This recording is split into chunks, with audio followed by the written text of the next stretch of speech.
all my people, and if you're watching live, checking us out on YouTube, or listening on your favorite podcast provider, you are most definitely my people. Welcome to another episode of Botched Spots and Share Shots. We still have high hopes of delivering quality wrestling content, and if not, we'll pretty much sprinkle in every queen from the IWC, so we still get over. I am your host, a chef by trade and a mark by choice. I am the Will Gray, and I'm glad to be here on this journey, and tonight that journey is the history of the strap, breaking down the AEW women's division. Remember, here at Botched Spots and Share Shots, we're calling in the ring from all the angles. Joining me tonight, the host of the Squared Circle podcast, a guest on Thomas Island. She is the professor of New Japan Pro Wrestling. She is an honorary member of the Smacked Raw family. She is Marie Shadows. Marie, thanks for coming back on. How are you? Thanks, man. I appreciate being here. Everything is all good. You're going to have to update your little blurb about me because Thomas Island is currently on hiatus. So no more shows at the moment. Breaking news here on Botched Spots and Share Shots. Yeah. Also, joining me tonight, directly below me on the screen, she is the lead host of the She Elite Showcase. She is host of Inside the Mind of. She is now ahead of Vince 2-0 because Vince refuses to answer my calls. Call me Vince. She is Miss Katie Kinsey, baby. Katie, how are you? I'm good. Just got done doing She Elite about like half an hour ago. So I'm good.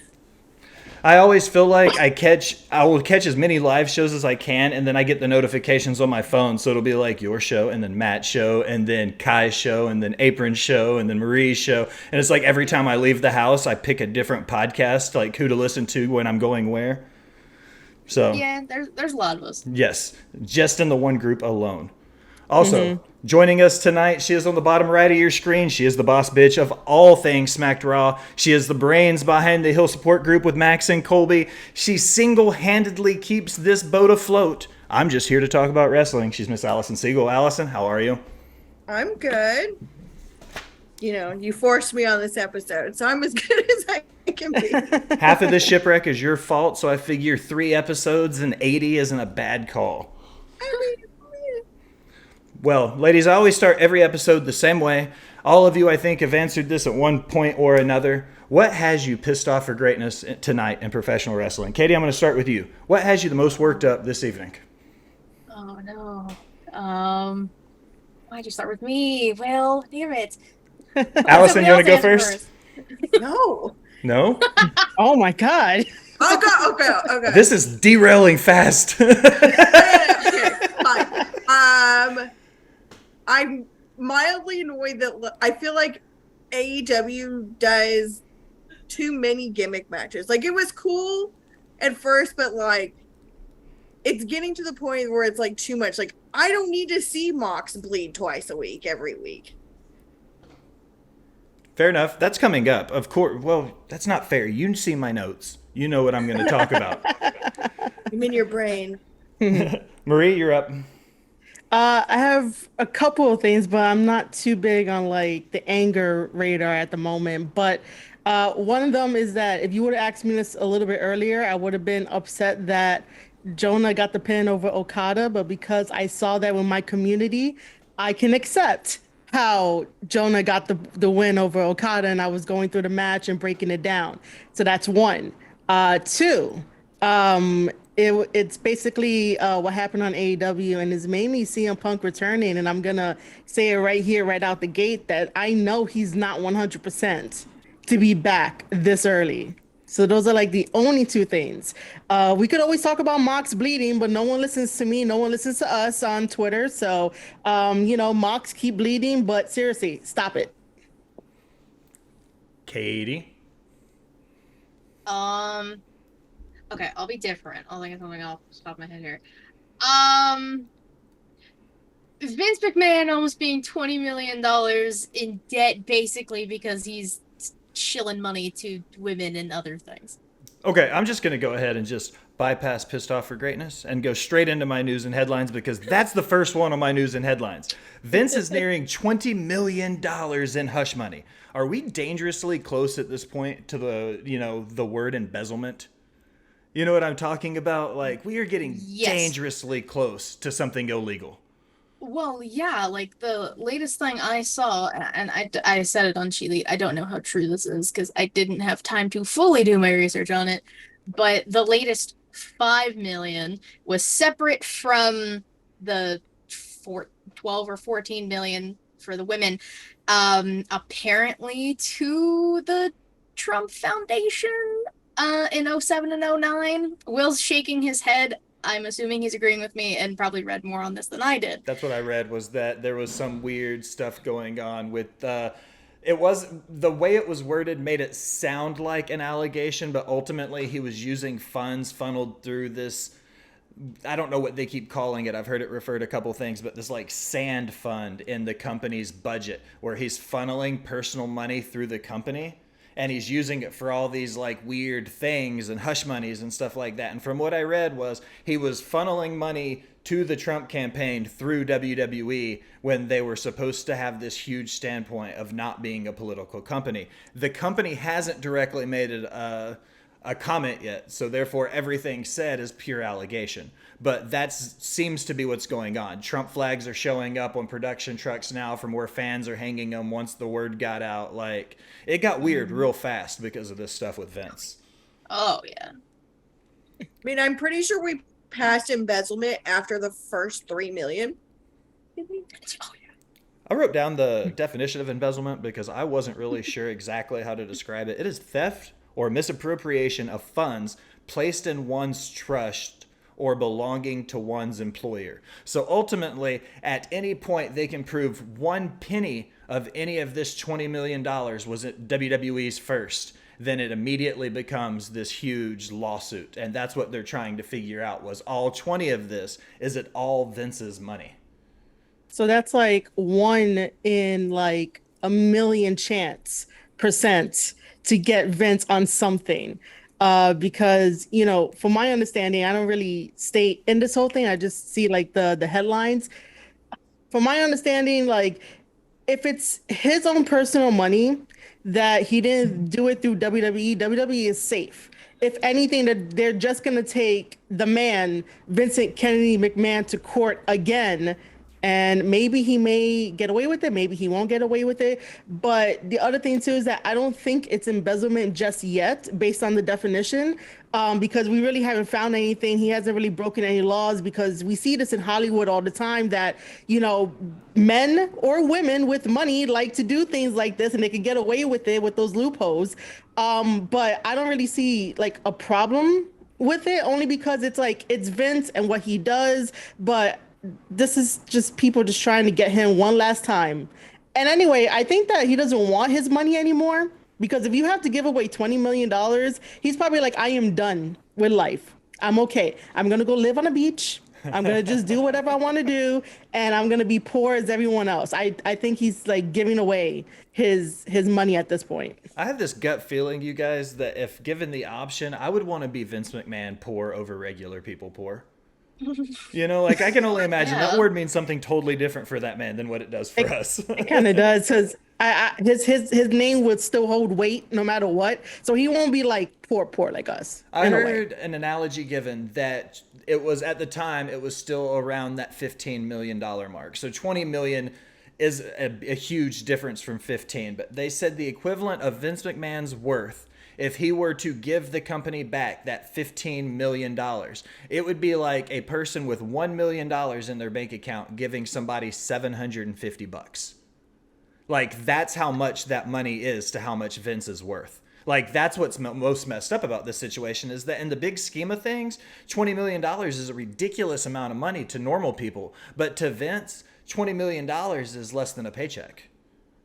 Okay, now I get it. Because I was gonna be like, this is why I have a math degree in Steiner math. Because I was just like, you're throwing out numbers, and I was like, what the hell? The only reason I know that is because people who are much better at their jobs than me reported that, and I could verify it to be true. I did not do that math in person. I do things like it sounded chefing. Great. Hey, I'm here like what? I do my due diligence, but I am not doing inflation. All right, so Allison spilled the beans a little bit on my next news, rumors, and headlines. AEW Dynamite. I feel like it's a broken record week over week, yes. Everybody. Does every match need a gimmick or need to be a squash match? There's just too much blood on free TV. If you've got 2 cents you want to throw in, now would be the time for that topic. Anybody? I mean, there's not really much to say unless like AEW and Tony Khan like takes us seriously and actually listen to us.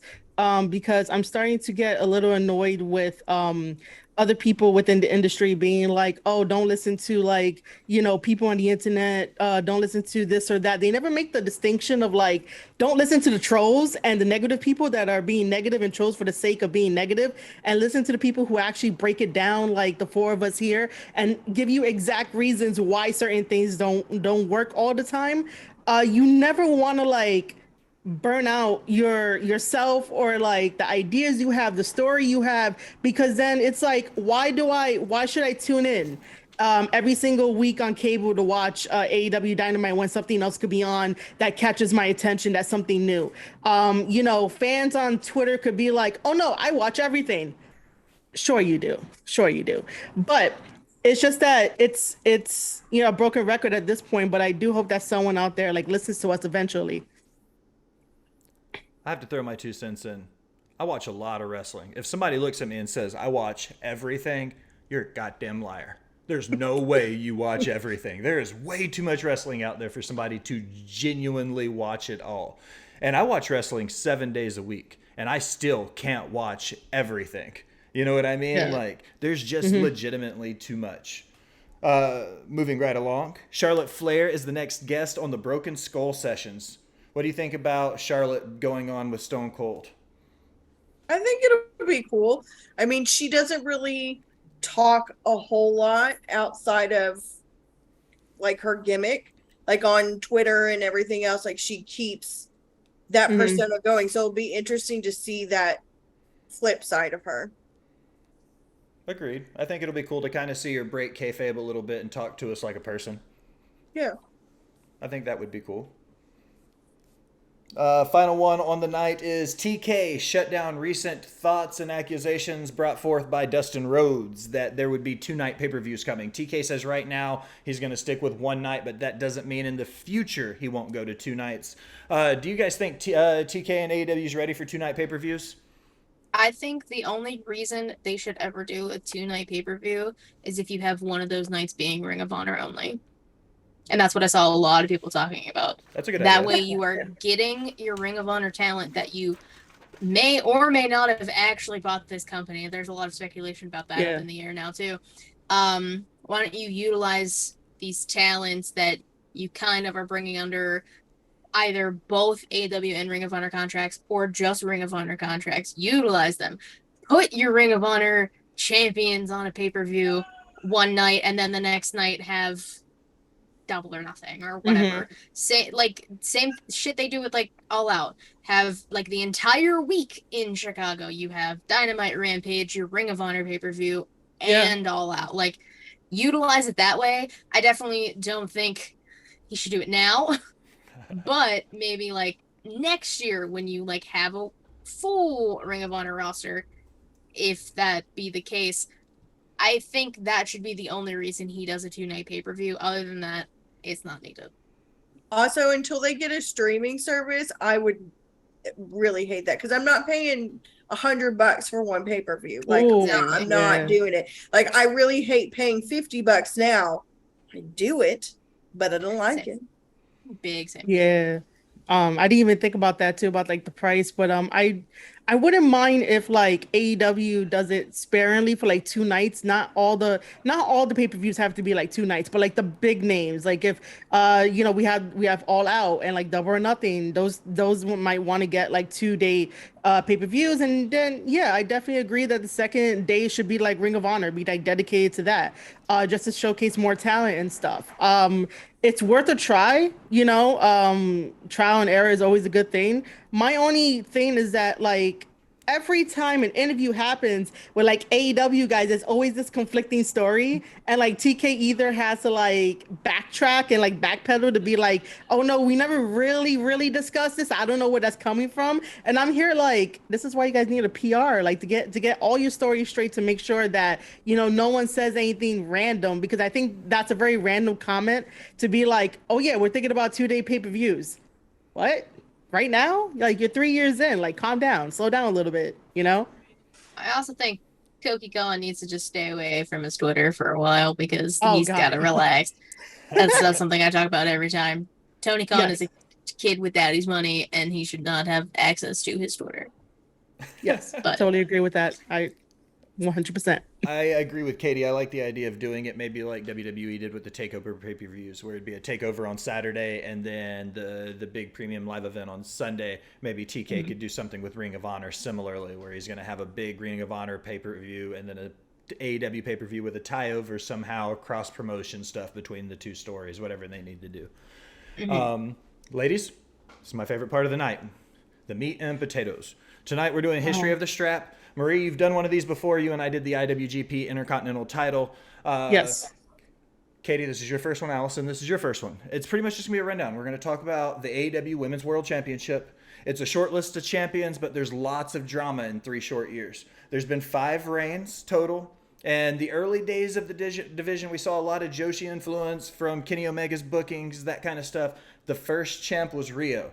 When I say that area of the AEW's women division, the very early days of it, what do you guys think of?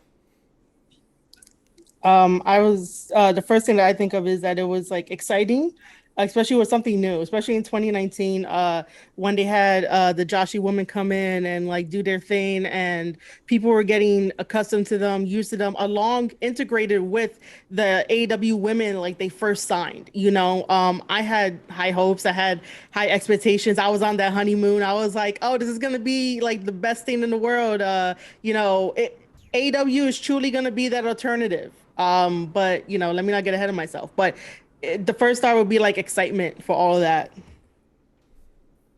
yeah, I mean, when you like think back to 3 years ago and the beginning of the division, you think of a wide variety of women talent. Like you have the Yoshi talent, like Riho, who's the first champion. You have Nyla Rose, who you typically wouldn't see in a WWE or anything like that, and like Britt Baker and Sheeta and Statlander and like all these names that you may not have seen or like weren't the typical cookie cutter blonde big boobs kind of thing back in like the 90s, early 2000s of WWE. And I like that a lot of people like nowadays steer away from that because not everyone looks like that.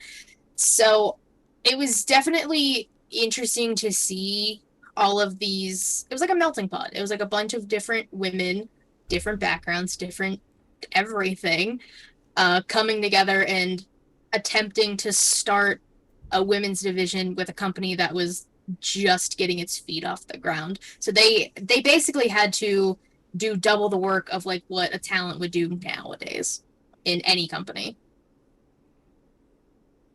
Allison, you got anything to chime in on? No? Fair enough. Looking back on it, she defeated Nyla Rose on October 2nd in 2019. It was the very first episode of Dynamite. The first aired live episode. It was, I think they said it was 90 days after the promotion had started. So it wasn't the first title they premiered, but then it came through. She had 4 defenses in a relatively okay title defense. Then we went to Nyla Rose. My question for Nyla Rose for you guys, she was the shortest reign, 101 days. She only had 1 successful defense before she dropped the belt to Sheeta. Do you think in a very early titles history, we could look at Nyla Rose's title reign as a transitional champion between Riho going to Sheeta? I mean, maybe if you look at it in that aspect, you technically can. I just had this conversation with, I can't remember who, it might have been Reek. The first time somebody wins the title, like someone you've been like gunning for to win it, like a lot of the times their first title defense isn't long. I think because we were talking about Liv possibly losing to Shayna at Clash or something. So like, and that would be a very short title reign for Liv, and that's someone we've wanted to win the title for a long time, Liv at the Bank, all of that. But I mean 100, you said 101 days? Mm-hmm. That's respectable. Even if she only had like 1 successful title defense, that's 100 days of someone being just a dominant force in your women's division. Whether it's like if Bobby Lashley went on a tear and was just squashing people left and right. I feel like it's like the same kind of effect. Like you have this dominant persona, you have this dominant person just running roughshod until somebody finally comes along and is like, I can beat you. And that's what Shida was. So I wouldn't necessarily call it transitional champion. I would just call it, I gotta think of a word. Hold on. I would just call it, just like the monster, quote unquote monster, like title reign, if that makes any sense. Kind of like Andre's. Yeah. Not necessarily. I'm not by any means comparing Nyla Rose to Andre, but when the one time Andre did hold the title belt, it wasn't for very long, and it was just kind of like, okay, he did it. Now let's give it back to like a realistic competitor. Do you think it was almost like that TK was using Nyla Rose as that attraction spectacle, like just the big burly woman that could beat everybody? It just like the Lesnar. Like For when you put the belt on Lesnar, you know he's gonna suplex everybody, like kind of thing. You know Nyla, when you get Nyla in the ring, you know she's 9 times out of 10 the woman is going to be smaller than her. Like Rio was a toothpick compared, and adorable, love Rio, but like compared to Nyla, it was insanity. So I think that's like a good way to think about it. I would think of Nyla as like a Brock Lesnar type champion. I could see that. Do you think somebody like Nyla Rose would be successful and more over if they were to find a mouthpiece to be that person for her? Like give her, not necessarily a Paul Heyman, but you use the Brock Lesnar analogy. Could we give Nyla Rose a well-spoken manager that could go in and be her mouthpiece and would help get her over again with the AEW crowd? Because it seems like she's kind of fallen to the wayside. Oh, go ahead. Oh, no, go ahead if you want to finish your thought.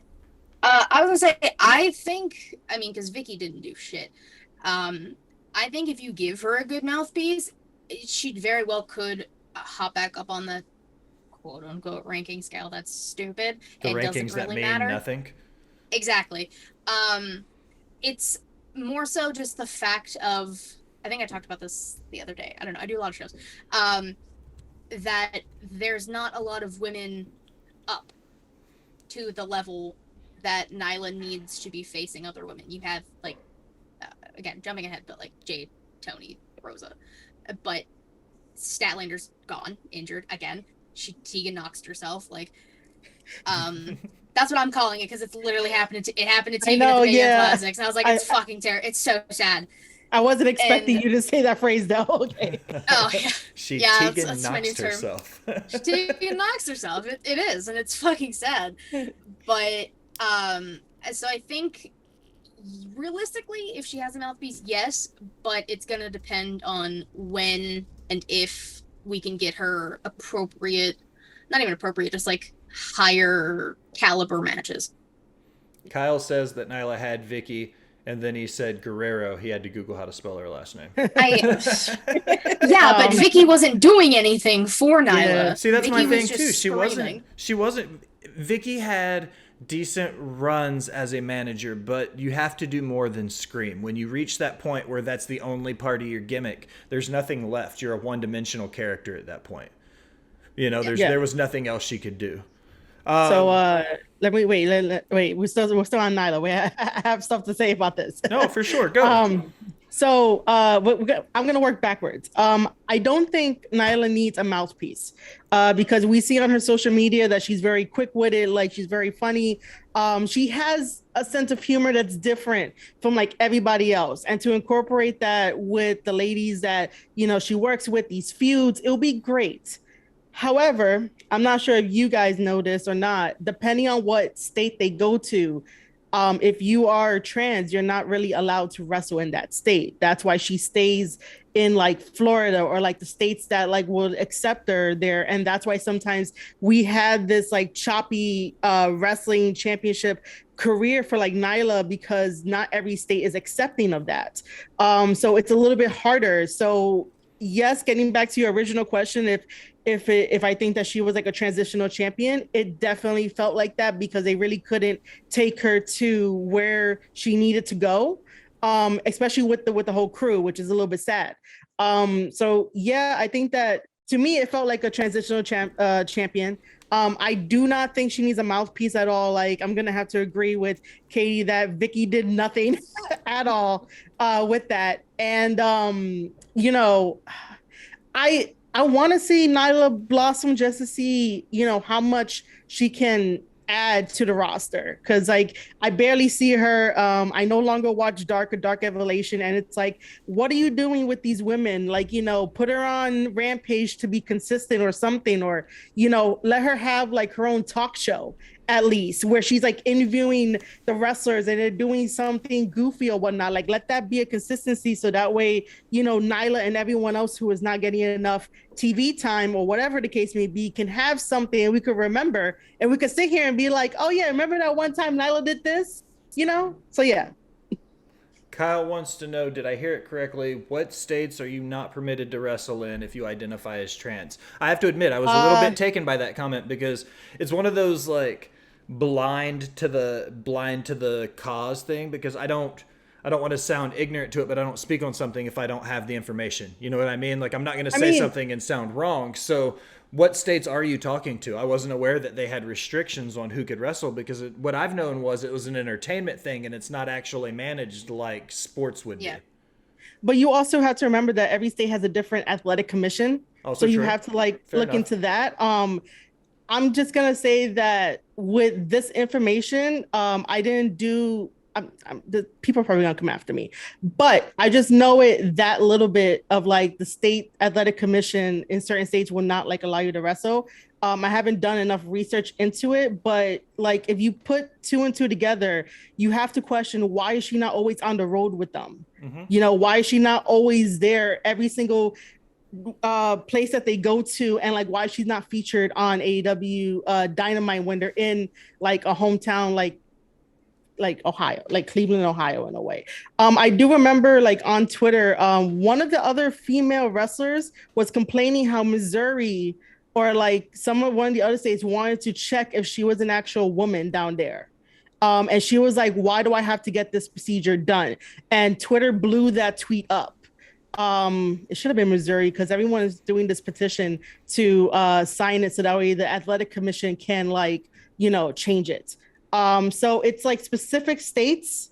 But yeah, I just hope no one comes after me and be like I'm stupid or whatever. But I do know that certain states are still not accepting of like regular shit that we have. So like they're not accepting if like you decide to turn trans. So Well, we see this happening in other sports as well with the world of Olympic swimming, where they've put bans in specific competitions in certain sports that say they're not allowing trans athletes anymore because they're starting to fight to say there's an athletic advantage. And once again, I'm not going to get into a topic that I absolutely know nothing the science behind, but you're already seeing it in other sports where they're limiting trans athletes based on this stuff anyways. But I wasn't aware that it had already reached professional wrestling, in a sense that there were some places that she couldn't wrestle. So I've been around like, you know, in the indies and whatnot, and certain athletic stuff is just sort of weird about what you have to follow and what you don't have to follow and what you have to make sure is provided. Like, you know, in local indies, you have to make sure you have to have some type of EMTs there just in case if something goes wrong. Everyone needs to at least have like a physical. You have to at least, you know, have your permits. You have to at least have all the basic stuff. So like, you know, with New York and New Jersey, we got the basic stuff. I know the basic stuff, but like if you go to another state, they might really have to like check you, and then you are like clear to do it. There's other times where like wrestlers have to get a wrestling license because then you are deemed a weapon because you're a wrestler. So like these little rules that happen, it's different rules in different states. But you know, yeah, not to like stay on that forever, but yeah. No, fair enough. We are going to transition into Hikaru Shida. She had the longest reign at 372 days. While she was champion, she had 8 successful defenses, and we saw the second title belt. When they went from the first design to the second design, did you guys think there was a big enough change between the two? Like so soon. It was less than a year after the design had been debuted, and then they made a drastic change, and then they make another drastic change a little bit down the line we'll get to. What did you guys think about this second version of the belt? I don't know why I can't. It's like I remember the Fabergé egg because that was the first one. So it looked like it was too big on Rio because Rio's this big. And then they went to the Fabergé egg that looked like one of the dragon eggs from Game of Thrones. Yeah, it was the bigger version of it. Yeah, I think that's why I completely forgot about that because it still looked the same. Like, because obviously it's different now, but yeah, I completely forgot there was even a second thing. So don't ask me. I don't know. Well, I guess a better question is, in a short 3-year history, do you think they should have 3 title belts in 3 years? Is maybe a better way to look at the question. No. I mean, look at it like the TNT title. Every TNT title holder has had their own version of the belt.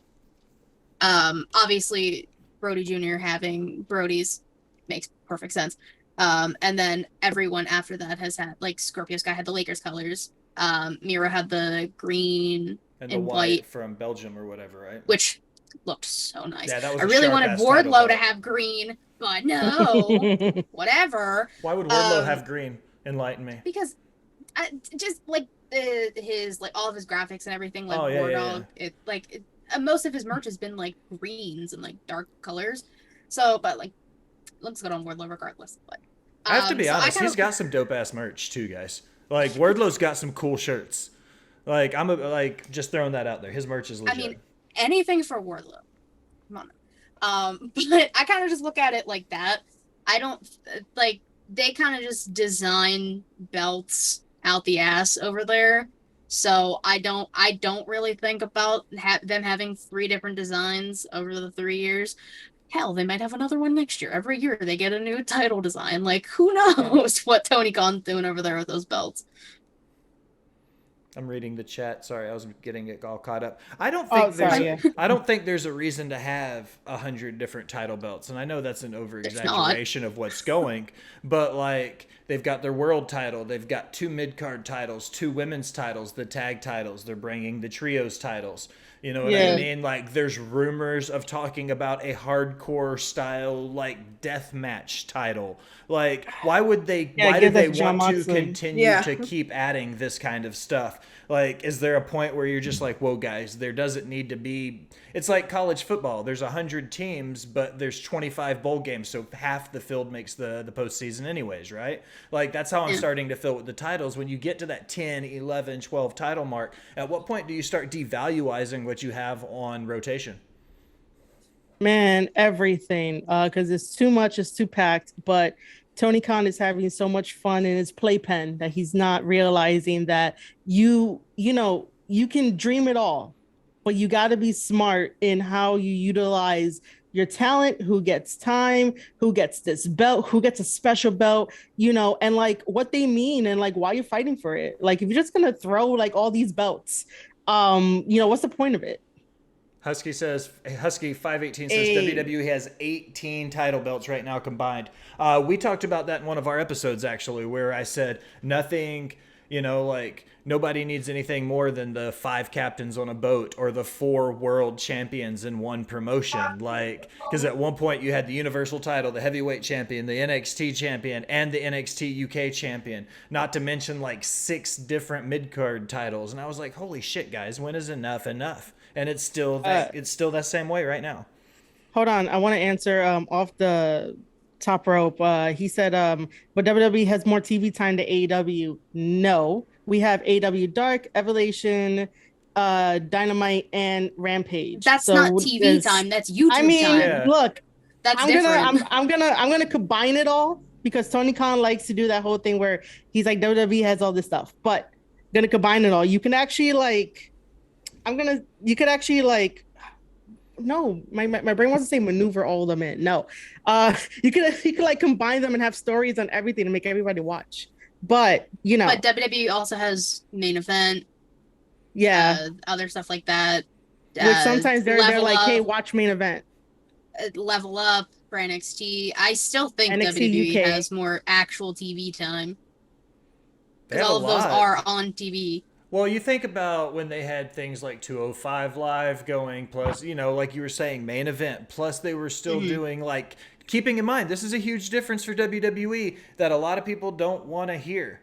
WWE does house shows. AEW doesn't do house shows. WWE has Allison and Marie can attest to this, and Katie, I know you go to live shows a lot too. Dark matches are very much a real thing when you go to live house shows. If you go to a house show that's not televised, you might get 4, 5, 6 extra matches just so they can get the guys out there to run. It doesn't matter if people aren't even in the building yet. They'll get guys out there to run matches just to get ring time. Like, so I don't think that it's hard to say AEW and WWE when you combine YouTube and all the nonsense, they might be, you know, tit for tat. But when you keep into mind the rotation of a house show schedule, WWE has way more ring time for their talent than AEW does, for sure. Yeah. Just taking that into account. They also have a much smaller roster and, you know, don't have to rotate as much. You know, we see those guys more often. You know, we barely see the women as it is, and we only see like 5 of them. Yeah, like, and for WWE, for like house shows, it's not the entire brand, like, company going on the show, on the live shows. It's WWE Live, Raw, WWE Live, SmackDown. When NXT was touring, it was just the NXT kids, like, because, like, I went to an NXT show like 3 years ago before they stopped touring. So they're back up again, but only in Florida, it doesn't count. So it's completely, like, different because we are getting, like, the Raw talents at the Raw live shows, or an occasional. Well, the brand split's not real, but you know what I'm saying. Like, typically you see the same people on the same shows, and those are the ones you typically see at the live or the house shows. So WWE definitely has the one up on AEW with that, because AEW doesn't do house shows. They don't do, like, dark matches or anything like that. And they just added Elevation, and that's a whole bunch of nonsense. And Ring of Honor doesn't have any cable TV time right now, so you can't even include that. So I think WWE still has AEW beat by a long shot, honestly. Agreed. I mean, do y'all feel like that they should add more, like add an hour onto Rampage or add an hour onto Dynamite? I mean, they film them in the same day, so that makes it difficult. But if they split up the filming, do you think that they should? I think they should at least add some time to Rampage and make it its own, like, not necessarily brand, but like give it its own, like, live show. Are we to the point where Rampage could be live every week, do we think? Because we saw last week when they did the live show that they got good ratings. Yeah, I mean, they used to be, like, live almost every week. Like, I was at the first Rampage, and that shit was live. And so when I found out, like, people were like, oh, yeah, it's Dynamite and Rampage. I'm like, what? Why are they doing them at the same time? Why are they doing the same day? It's a and fucking that actually marathon, just happened too. when I went. Oh my god. Yeah, when you go for the whole show and then stay for Rampage, it's a marathon. Especially if you have a headache during that shit. Oh my god, I wanted to blow my head off. I was so annoyed when I had to leave. By the time I had to leave, my head wasn't even attached at that point. It was terrible. It's a long day. So I feel like Rampage needs to go live. Even if they, like, split your fucking roster in half, in 3/4 and then the other 4th. Have Rampage go on its own little touring schedule. Like, go for it. Because that way you'll have people who just want to go see, like, Swerve and Lee are mainly on Rampage. Those are your tag champions. People want to see them because they're popular as fuck. So you know damn well if you advertise Swerve in Our Glory is going to be at said show at said time, people are going to go.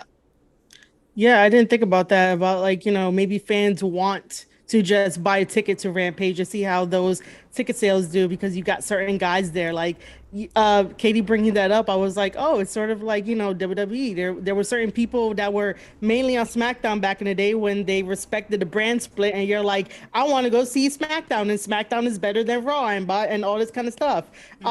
If Tony Khan ever gets everything settled and like, uses the money to hire more production crew and everything like that, maybe Rampage could definitely go on tour. But I will say that TNT TBS needs to move Rampage instead of starting at 10 on a Friday, maybe start a little bit earlier, or like, maybe it doesn't Start really at have to 7. find Go another head to day. head with SmackDown. Fuck it. Full on Friday Night War. 2 hours live TV head to head.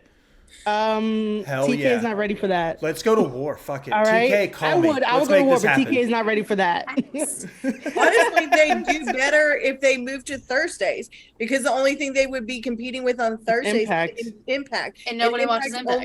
Whoa. Watch out. I now. mean, I try to watch Impact. I like Impact. It's a joke. They're from my backyard. I'm obligated to like Impact because they started in Nashville. The same reason I'm obligated to like the Titans and the Sounds.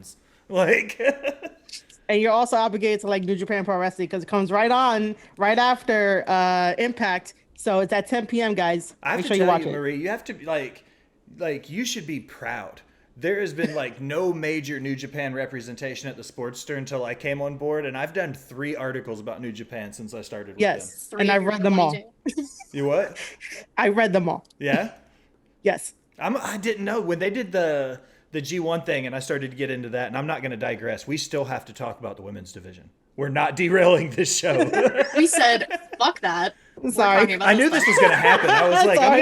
I'm going to get the 3 of you together on this show, and it's just going to be hell. Like, this It is is. like, I'm going to try my best to keep it reined into my notes, but there's no telling where we're going. Welcome. It's fine. Fine, ladies. I'm going to ask you a question right now. Listen, I'm the boss. I can derail if I want to. Go ahead. Fuck yeah. I agree with Allison. Once again, I have nothing to do here except for talk about wrestling. I'm going to ask you guys a question. I'm going to say somebody's name, and I just want you to give me your first thoughts when I say this person's name. Okay? Dr. Britt Baker, DMD. I want her as my dentist. I want That was her my first as thought my when she dentist. when she debuted. I was like, "Yo, I want you as my dentist." Literally, the first word was lockjaw. Yeah? So, Overrated? you think she's overrated? Ooh. I do. Now See, she I'm- is a little bit now. When you started watching wrestling, Allison, at the birth of the podcast, before we really started, you hadn't really watched much wrestling. So we're looking end of 2020, beginning of 2021, which is right before the reign of Britt Baker took off. So you started watching around the time she started her push. What about Britt Baker seemed overrated to you? She's just, I don't know. Like, to me, like, her personality just meh. You think- Does it scream bitchiness? It does. It Okay. screams bitchiness. That's what it is. Okay. And like, so when I started watching, like, I was like whole ass, like, only really watching WWE. And like, those women I had are nothing to do with that, by the way. That was purely on her. those women are such leaps and bounds like ahead of where the AEW women's roster is. And like her compared to like some of the other women I saw on that roster, like to me, she wasn't as good as some of the other talent that was there. I don't know. I feel like she had the belt for as long as she did because she's pretty. She had the belt for 290 days. She Man. had 7 successful defenses. She did get the 3rd belt design once again. We go back into it. 3 You belts did, in yeah. 3 years. That big ass middle plate, the Mid Atlantic U.S. heavyweight title, like super big, like territory vibes. Do all the belts need these ridiculous center plates? No. It depends on like what the meaning is, because if we really gonna do a talk about belts, right?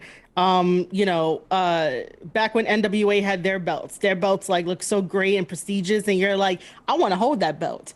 So sometimes it works, sometimes it doesn't work. It's not like segueing here. It's not like the IWGP World Heavyweight title where it looks like the Divas title, and we're like, what the fuck? That butterfly But, belt.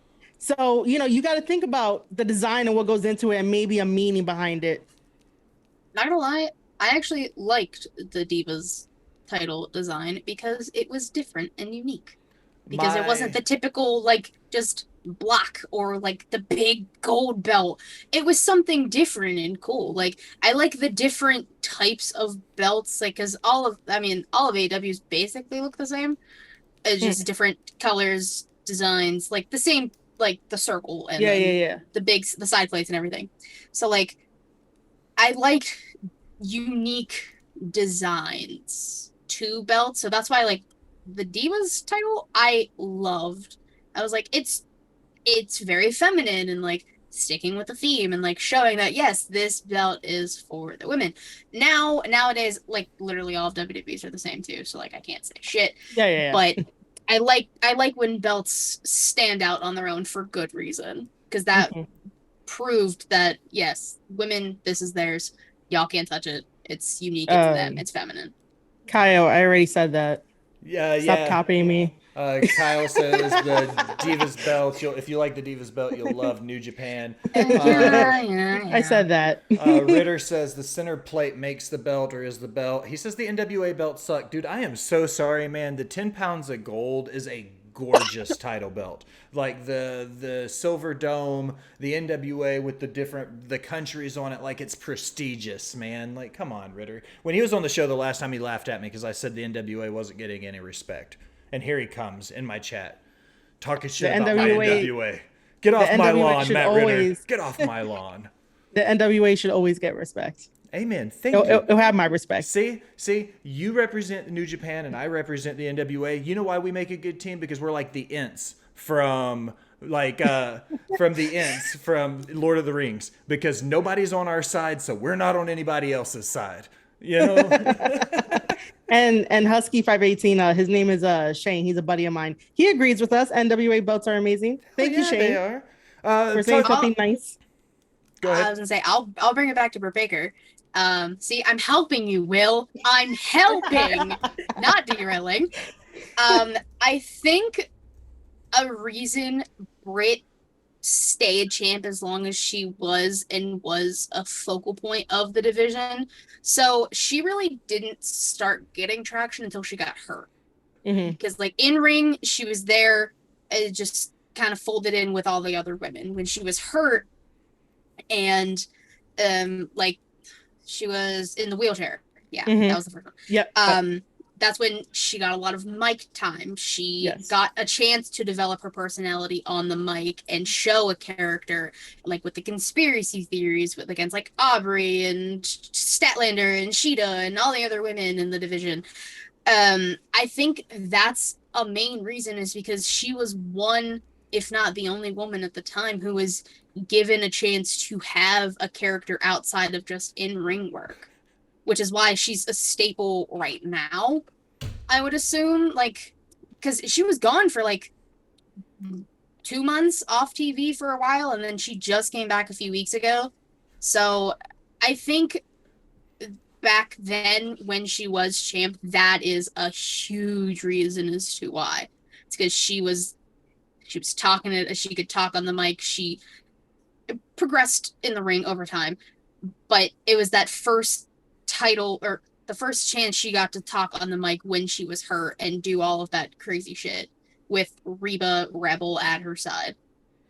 Do you think between the lights out match and the cage match where Thenderosa dethroned her, do you think Britt Baker changed how people viewed the AEW's women division? For some of the stuff Allison was talking about before, how they seemed less experienced, they were more green, they weren't quite as over as some of the other women stars in wrestling. Do you think Britt Baker changed that for better or for worse? No matter if you like her or dislike her, do you think she helped push the AEW's women division to the next level, though? Yes and no. Way to stand on a fence post, Katie. Shut the fuck up, Will. Let me explain. This isn't UWO. I can stand on the fucking fence post if I would like to. You can do whatever you want. It's 2022. I'm not arguing with you. Because you know damn well not You're making jokes. You know damn well you're making not jokes, to. Man. Yes punch and tomorrow. no. Yeah, Allison will hit you for me. Thank you, Allison. Yes, because her being champ gave the women time. her being champ was putting her in matches almost every week on all the pay-per-views, giving the women actual spots on the card and on the pay-per-views, which they were kind of getting, but not really getting. And then when you bring in, Serena Deeb, who has experience out the ass, she's one of the most experienced people there, and then bringing Thenderosa in, you bring in these two women who have the experience and the caliber that they both do for different reasons, for everything they've done for this business. I think you add them with Britt, the three of them elevated that division. I wouldn't say it's specifically Britt, because Britt could do the mic, she could do the promo, she could get the crowd behind her, but Deeb and Rosa had the in-ring work, not so much on the mic. And you can kind of still see that now. Their in-ring work, fantastic. Their mic work, hit or miss. So I think the combination of the three of them elevated that division whilst Britt was champ. But what Britt can't do is a table spot. Listen. I wouldn't want to do a table spot either. Yeah, I would. Originally I was gonna say that after the lights out match, I think that they gave the women's division 5 minutes of being noticed, 5 minutes of being appreciated and respected, only because looking at it now, it's what happened to all that before? What are we really doing? I know that they're slowly getting the women, getting their, I don't want to say their reps, but getting in their matches, going against Jade and creating the baddie section and teams here and there, but it just doesn't feel as consistent. Even though I know the baddies and Jade a lot more than our women's champion, which is sad. So that's why I say that it at the lights out match, it was great. The build-up was great. The only problem is that it was unsanctioned. So it doesn't really count. But for the sake of this conversation, it counts. That's why I say after that, it gave the women 5 minutes of notice, which is very unfortunate. But yeah. So moving right along then, when we talk about Thenderosa as the champion, she dethroned her in the steel cage, 3/16/22. She's had the belt for roughly 150 days, give or take a few on where they're at. She's already had 6 title defenses in that time. So the second most behind Sheeta. Mm-hmm. I checked it. It's on Cage Match. I made sure. Nerd. But okay. The thing is, when you look at Thenderosa, she held the Burke. She was an NWA Women's Champion. She's been the Warrior Wrestling Women's Champion. She's been, she's been a champion everywhere she went. When she finally got the AEW Women's title, did she need the AEW's Women's title, or had she already done enough in the sport to where she didn't necessarily need that title run? Or do you think she got it purely based on the fact she deserved it? I don't know. I'm a little bit different because, I would think every wrestler wants some type of belt. So, just to add to their accolades, I can see Thenderosa as a belt collector and doing this on a very high level and really working with everybody. So I just think that, having her get the belt was because she was on a hot streak. Everybody wanted her. When she was doing the feud and program with Britt, everybody was like, yo, you got to pull the trigger. You got to put the belt on her now. And then they had to wait and then do it later. And then her momentum fell off, which AEW needs to fix that. They got to stop with the push, push, push. You lose. And then you lose momentum and then it's hard to get back into the character. But I just think that, she gets these belts because she's I don't know why my brain wants to say a trailblazer, but she kind of is. But collecting them, getting that notoriety, making sure that women's wrestling are put at the forefront because, it is something special. It's way different than the men's division. Thenderosa is super successful in Mexico as well. Don't want to forget the Reina champion as well. She's been south of the border. She had a huge feud with Taya Valkyrie, in AAA. They had a ridiculous. She was on Busted Open last week talking with Bully Ray. No free shout outs to Busted Open. But they were talking about how when she was in Mexico, like the women in Mexico weren't treated any differently than the men in Mexico. Like when they were in the ring and they were training, they would wrestle the women the same way they did men. The women were expected to handle it just like the men did. And she was like, that's where I came up. That's where Taya came up. You know, like we came up expecting a difference. So she says when she has the rumors of her sandbagging, she says it's because the women north of the border are soft. They think they're sandbagging because she wrestles like a man. She doesn't wrestle like a girl. Do you think there's some... I don't like to say things like that. Do you think there's some relative truth behind that because she's a little bit rougher, because she was trained by men in a ring with men? She wrestles like a man. Do you think that's why somebody smaller like a Marina Shafir would say she's sandbagging, even though to Thenderosa she might not be? I agree with that, only because I have a different mentality. I have a old school mentality, the way that I break down wrestling, think about wrestling, and even at one point wanted to be a wrestler, but that never happened. But I do agree that if you are going to get into this business as a woman and you really want to go with it with all your heart, you have to fight like the men. You cannot be hesitant. You can't misstep anything. I know accidents happen, but aside from the accidents, you have to go in there 100% believing that you're going to have a good match.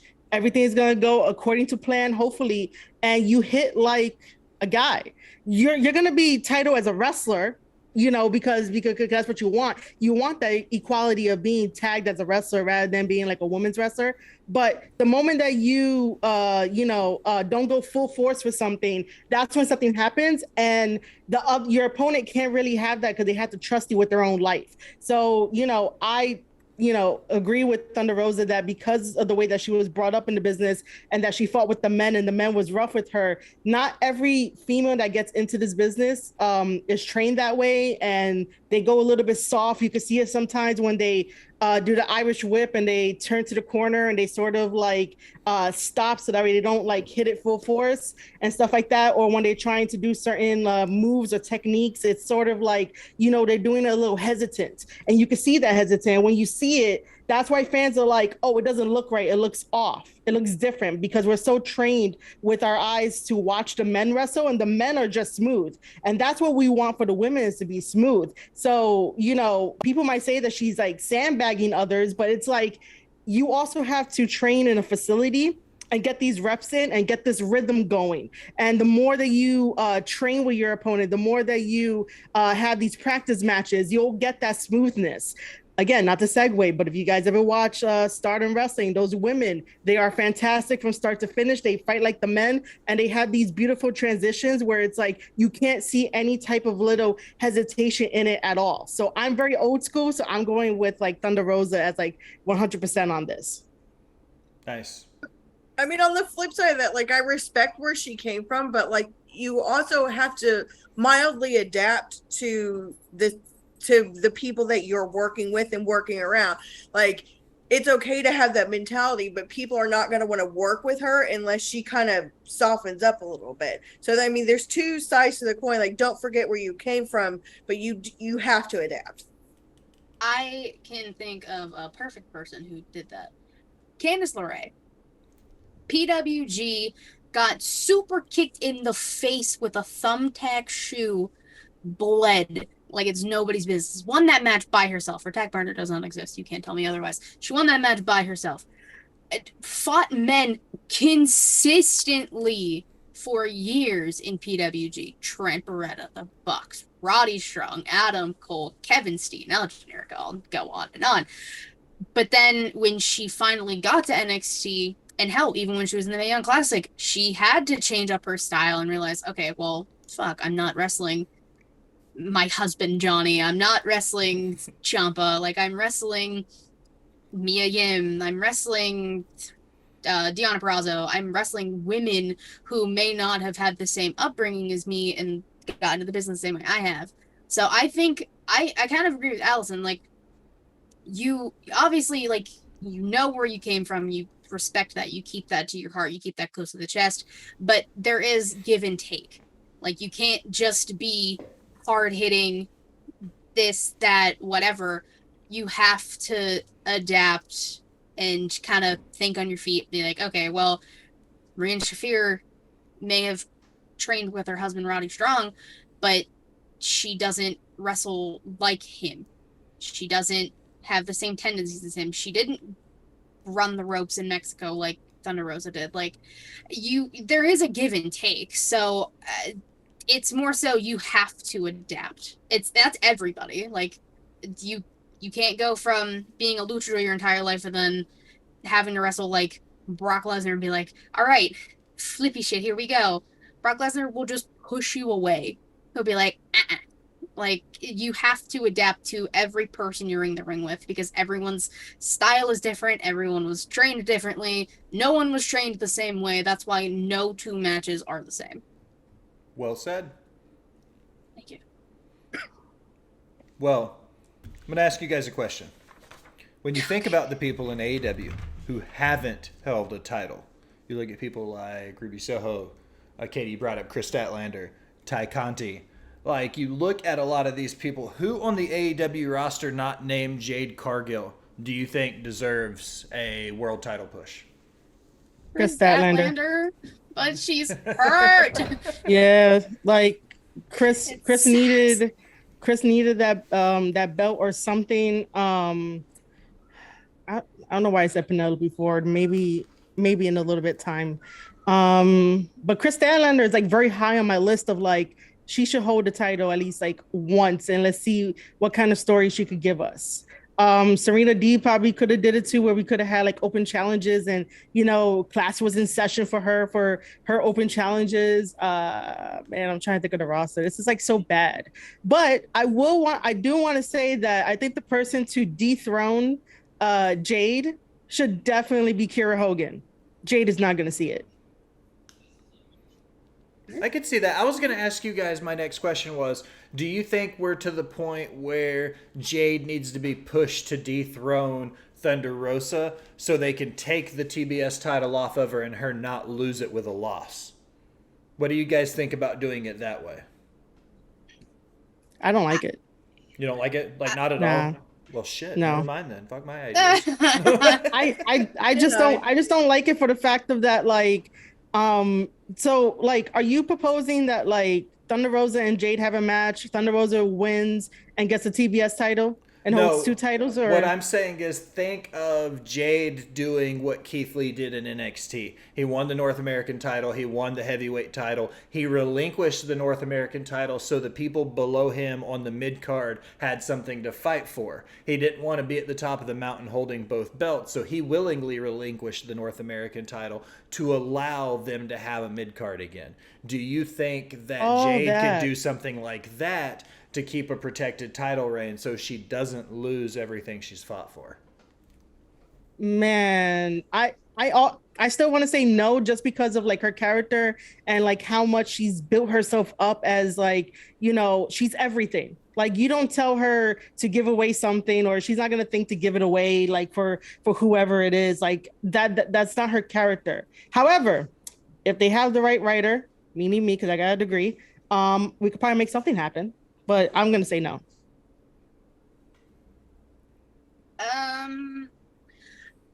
I think of Jade right now is 36-0. I was thinking before like Athena came along that she was either gonna hit 50 and then lose, but now it's looking like she's gonna lose to Athena at All Out. Like, that's kind of seems like that's the story they're telling, which that was gonna be Chris Statlander, but then she knocks herself, so she wasn't allowed because she was ready to get that big push and then blew out another knee. But I think having Jade be as dominant as she has been fine. She hasn't lost a match in like any capacity, whether it be a tag or anything, since like being that bitch, like whatever.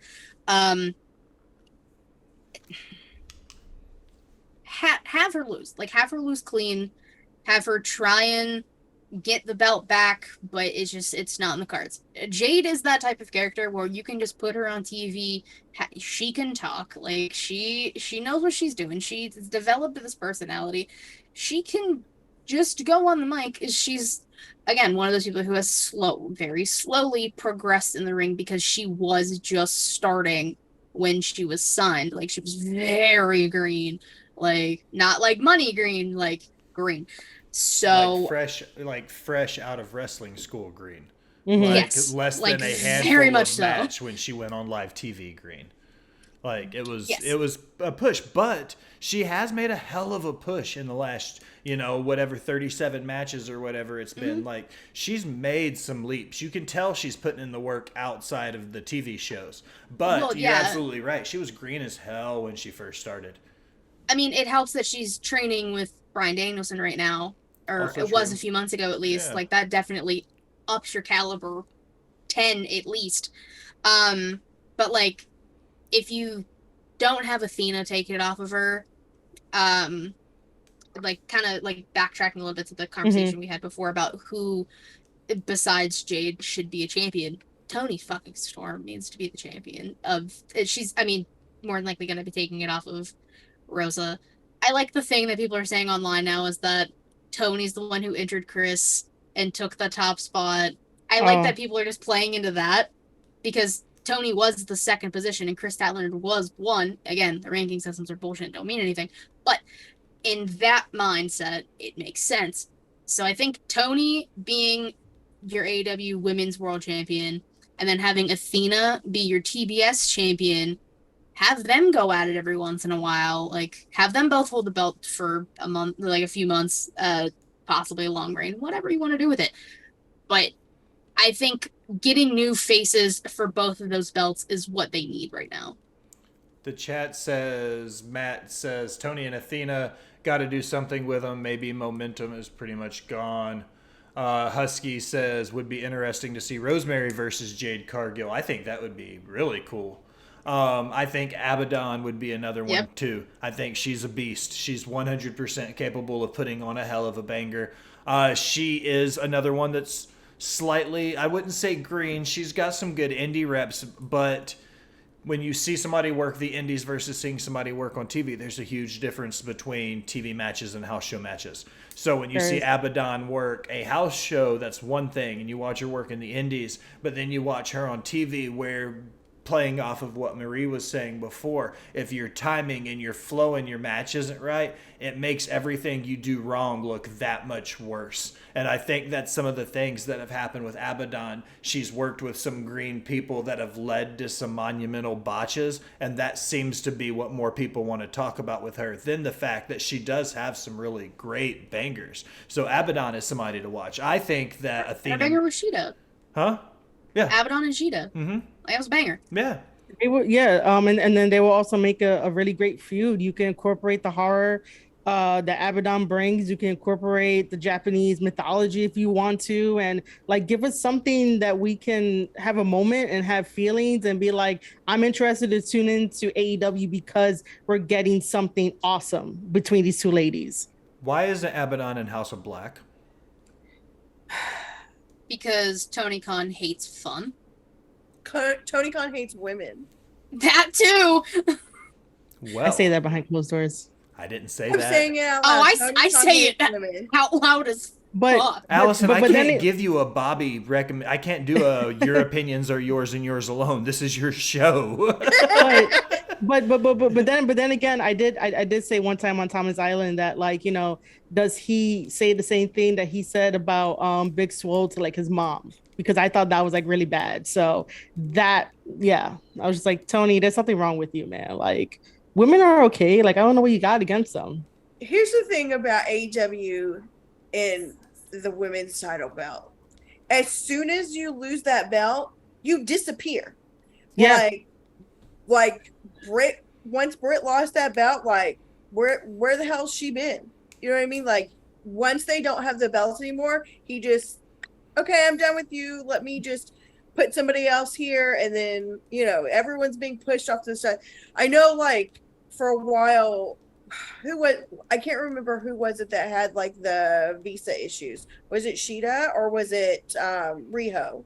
Both of I them mean, did. either one of them. I mean, they both deal with visa stuff. So Well, Yeah. because of COVID, like they went back and like couldn't get back in the country. I can't I think it was remember. Rio. Yeah. oh yeah, because she was in Yeah, so I mean, her being gone after she lost, was one thing, but like, when Britt took the belt off of Nyla, like, or not Nyla, Sheeta. Sheeta, thank you, Yeah. like, disappeared, Yeah. so like, that's a problem. Like, granted, only, so many people have held it. Like, I don't think there needs to be like a repeat winner yet, but like at least keep the women around doing something. It's like, okay, well, you had the belt, your story's over, let me go play with another toy. What do you guys think about TK rolling an all-women's show, giving them an hour a week? He's not He wouldn't know going what to do. because he's the reason NWA is not going to put on another Empower because he doesn't know how to fucking play nice with other people. So Yeah. fuck him. He's ruining the Especially- fun. Yeah, especially to say that, oh, well, I gave them some of the women, pat me on the back too. It's a team effort when you do these things. It's a team effort under everybody, man. Imagine telling New Japan that, like, oh, yeah, I lend you Lance Archer for the G1. Where's my pat in the back? Man, you're I'd have been lucky like, you you're couldn't getting send Will anyone Ospreay. Huh? I would have been like, shit, you can't sell anyone else? Like, Well, if I was New Japan, I'd be like, fuck you guys. You look at their track record at Forbidden Door, and then what they did with G1, okay, where they like you get Lance Archer, but I would say Lance Archer's more of a New Japan guy than he is an AEW guy. At this I point mean, he now, was. yeah. Yeah, you know he what I was mean? before. And then you When's look the last at time Lance Archer was on AEW TV? then you look at how before it all was- this. Yeah, how it was booked. Forbidden Door. It was everything was AEW's favor. Then you look at how FTR got those belts. FTR's still on American soil. What are they going to do when the tag team tournament happens in New Japan, Marie? Like, how the hell are they going to defend they're like gonna 4 have to titles? Look, man, they're gonna have to get their ass over there. I don't care if they win World Tag League. Then I would take back everything that I've said. But right now, they gotta get their ass over there, defend those belts, because I'm still pretty pissed off about that too. But let's keep it on the women. I mean, let's look at everything Tony Khan did with Impact. Yeah, Why did you have all of these why did you send all of your talent to Impact but bring like 3 people over, none of them being the women, because the Knockouts division is the best division, let's be Yes. real here. Like, I'm sorry, the best women's division, let me specify. So we didn't get any of the Knockouts. I mean, we got Madison right now, so like that's a win, I guess. But we didn't get it at the time when it like mainly mattered. Mhm. You had your talent beating their talent for their world championships. You had your talent beating your talent for their championships. I was there and I witnessed it. And then you basically buried Impact in that aspect. Like, that's why nobody wants to play with Tony Khan, because he doesn't want to share his toys. He's a selfish little kid. He's Unless, a rich kid. He didn't have to share. Yeah, Exactly. unless he gets all the wins and like all the glory, it's like, you have to understand that you have to quote Triple H, you have to do what's best for business, even if those decisions don't make sense. And you're like, oh, it doesn't fit right now, but later on you're gonna be like, oh, it makes sense. Agreed. Well, ladies, this is my favorite part of the episode because I don't have to say anything now. I'm just going to ask you guys to talk and just tell everybody where to find you and what you have going on and all the awesome shit you guys have in your lives. Ready? All right. Katie, you're first. Okay. You can follow me on Twitter at KUSN13, the ring stream about to take you all things She Lead Showcase, twitch.tv/She Lead Showcase, typically Thursday, 6 p.m. Eastern, youtube.com/She Lead Showcase. I always say watch the videos because they're way more entertaining. Anchor, Spotify, Google Podcasts, Apple Podcasts, if you like to listen. She Lead Showcase is the brand. It's also the weekly show. Just filmed it before doing this. Inside the Mind Up is an interview series I do with fellow podcasters. Will has been on it. It was a great time. Great episode. It was a lot of fun. Thank you. In the Crowd is a show that's currently on hiatus. I don't know what I'm doing with it yet. And then my co-host Savannah has a show all about New Japan. It's not my shtick. I just uploaded for her. But if you can't find me there, you can find me on Smacking It Raw, or Young Kings Wrestling, or the Havoc Hour, or Get Yo. I do too much. I just hit 2 years yesterday, and I'm doing 2 shows today. So do with that information as you please, people. Marie Shadows. All right, so this was lovely. I enjoyed it.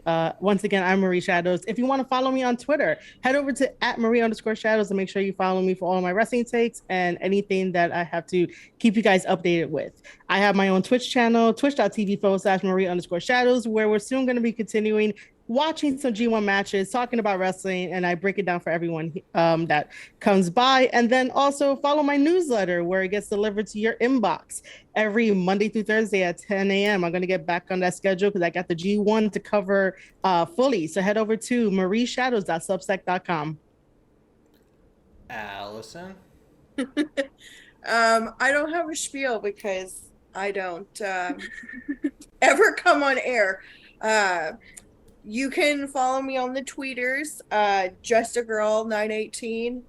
I make all the funny graphics and stuff. I can't even talk. The heel support group with Max and Colby. I take action figures and make a comic strip. I'm also responsible for the Smacked Raw thirst traps. Warning, Marie, you are the target for next week. So what we're going to be doing is every week we're going to challenge somebody on Thirst Trap Thursday. Oh God, no. So I am exempt from this. I'm not participating. No. But You have to put your face on different wrestlers' bodies. I am exempt from this. I'm sorry. That's fine. Then I'm gonna pick Kate. Excuse me? No. Here's the thing. Matt beat everybody, so I can't compete with that. I still have to remain professional on Twitter anyway, so no. I'm sorry. Wait, are we supposed to do that? Oh, that's weird. Couldn't be me. Oh, fuck. It's not just Thursdays, bro. I thirst every goddamn day. Y'all see my tweets about Rhea? Shit. I mean, I don't mind thirsty tweets, but shit, I gotta still be professional. I'm just kidding. I don't give a shit what They're people funny, think about me. thirsty tweets. Funny. They're not really thirsty. They're funny. I mean, I post thirsty tweets every day, but yeah, you can be professional and do that's just me. That's my Twitter. I can do both. I mean, you can't see one day, but I'm out of this. I'm gonna start posting thirst traps. You guys have encouraged me. Do it. I'm gonna. Your thirst traps involve you drinking Dr. Pepper and not. She's gonna be you cooking. I could be hot. I could totally be hot. I think I can. You said I think. You guys are challenging him. This is bad. Have confidence. I can. I'm confident. I'm hot. I can do things. I'm a man. I hang sheetrock. Yes, girl. No, I'm just kidding. I talk about wrestling for a living. Fuck this. I'm not kidding anybody. All right. Ladies, I super appreciate it. It was an absolute blast. Chiming in the last few things in the chat. Bobby chimed in at the last minute. He said he's an only child. He doesn't like to share. And Ritter promptly said he's not surprised by that statement. Kyle plugged Thirsty Thursdays. So that's it. Now as we close another episode of Botch Spots and Share Shots, I want to take a minute and thank you for listening. Remind you to go wherever you do anything on the internet.